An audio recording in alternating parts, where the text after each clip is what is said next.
అందరికీ నమస్కారం అండి. ఇది మనకి 23వ తారీఖు నైట్ ఈవినింగ్ ఒక కంప్లైంట్ వచ్చింది. జగదీష్ గారని మన ఎంవిపి కాలనీలో ఉంటారు. ఆయన వెంకోజీపాలెం 25/7వ తారీఖు ఈవినింగ్ వెంకోజీపాలెం దగ్గర ఆయన ఏటీఎం కార్డులోంచి క్యాష్ తెస్తుంటే ఒక అన్నోన్ పర్సన్ ఆయన దగ్గరికి వచ్చాడు. ఆయన ఏదో చిన్న ట్రబుల్ ఫేస్ చేస్తే నేను మీకు రిజల్వ్ చేస్తాననేసి ఆయన ఏటీఎం కార్డు తీసుకుని ఆయనకి హెల్ప్ చేస్తున్నట్టు యాక్ట్ చేసి ఆయన ఏటీఎం కార్డుని తీసుకుని వెళ్ళి దఫాలుగా ఒక 2,40,000 రూపాయలు క్యాష్ విత్డ్రా చేశాడు ఆయన ఏటీఎంలోంచి. ఆ కంప్లైంట్ మీద మనం క్రైమ్ నెంబర్ 219/26 కేసు నమోదు చేయడం జరిగింది ఎంవిపి పోలీస్ స్టేషన్లో. దాంట్లో దర్యాప్తులో భాగంగా నిన్న ఈవినింగ్ మనం ముద్దాయిని ఈ సెక్టర్ 11 ఎంవిపిలో అరెస్ట్ చేయడం జరిగింది. అతని పేరు అట్లూరి ధనపూర్ణ చంద్రరావు అండి. ఇతనిది ఏలూరు దగ్గరలో ఒక విలేజ్.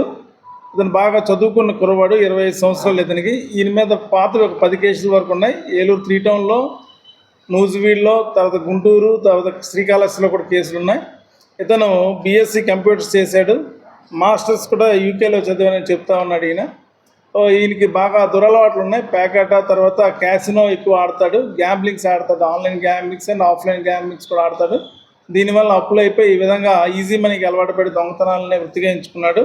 ఇతను మన దగ్గర వెంకోజీపాలెంతో పాటుగా అదే రోజు గాజువాకలో ఒక ఏటీఎంలో కూడా ఒక 65,000 రూపాయలు క్యాష్ విత్డ్రా చేయడం జరిగింది. ఈ విధంగా ఏటీఎం కార్డు పెద్ద ఆయన దగ్గర తీసుకుని అది వేరే దగ్గర వెళ్ళి విత్డ్రా చేసుకున్నాడు. అమౌంట్ హైదరాబాద్, బెంగళూరు, గోవా ఇవన్నీ తిరిగి క్యాష్ విత్డ్రా చేయడం జరిగింది.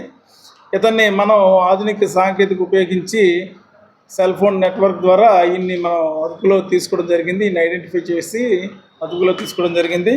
ఈ కేసులో మా ఎంవిపిఎస్ఐ గారు రాజు గారు మరియు మా సిబ్బంది హరిప్రసాద్ మరియు అప్పలరాజు అని ద్వారకా కానిస్టేబుల్ చాలా కష్టపడి ఈ ముద్దాయిని పట్టుకోవడం జరిగిందండి. ఇతని దగ్గర మనం మొత్తంగా 2,35,000 రూపాయలు క్యాష్ రికవర్ చేయడం జరిగింది. అంటే ఎంవిపి కేసులో 2 లక్షలు మరియు గాజువాక్ కేసులో 35,000 రూపాయలు నగదుని రికవరీ చేసి ఇతన్ని మనం నిన్న జ్యుడిషియల్ రిమాండ్కి పంపించడం జరిగింది. ఈయన మీద 10 కేసులు ఉన్నాయి, పాత కేసులు ఇలాంటివి సేమ్ ఇదే ఎంఓ. ఇతను మొదటగా 2019లో ఈ విధంగా చేయడం స్టార్ట్ చేశాడు. అప్పుడు జోనైల్ ఈయన 17 సంవత్సరాల వయసు, అప్పటి నుంచి చేస్తూ వచ్చాడు అన్నమాట.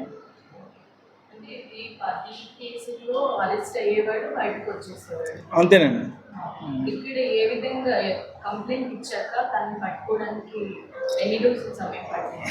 అంటే మనకు ఒక 1 డేలో దొరికాడు. బట్ బ్యాక్గ్రౌండ్ వర్క్ అంటే ఈ డంప్ డేటా, సిడిఆర్స్ అనాలిసిస్ చేసి ఇప్పుడు కొత్త టెక్నాలజీ వచ్చాయి, గాంధీ అని, సుదర్శన్ అని, ఈ మన ఆధునిక టెక్నాలజీని కూడా ఉపయోగించుకుని అంటే ఫేస్ రికగ్నిషన్ యాప్స్ అనమాట, వాటిని కూడా ఉపయోగించుకుని ఐడెంటిఫై చేసి ఆయన పట్టుకోవడం తొందరగానే పట్టుకోవడం జరిగింది.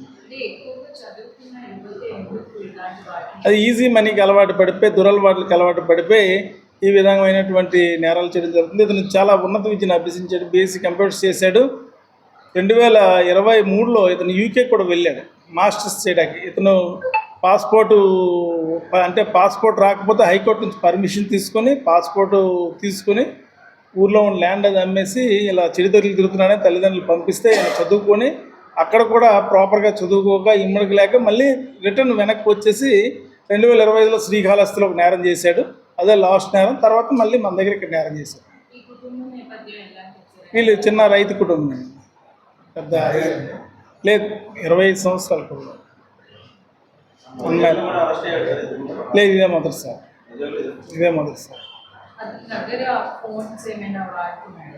అంటే పెద్ద టెక్నాలజీ ఏం అవసరం లేదు దీనికి. వీళ్ళు టార్గెట్ ఏంటంటే ఇలా ఏటీఎంస్ చుట్టూ తిరుగుతూ ఉంటారు. ఎక్కడైతే ముసలి వాళ్ళు అంటే కొంచెం ఈ కంప్లైంట్ బాగా చదువుకున్న ఆయనే, కానీ ఏజ్ 70 సంవత్సరాల వయసు వల్ల ఇంకోళ్ళ మీద ఆధారపడే స్థితిలోకి రావడం వల్ల కొన్ని తెలియకపోవచ్చు వాళ్ళకి.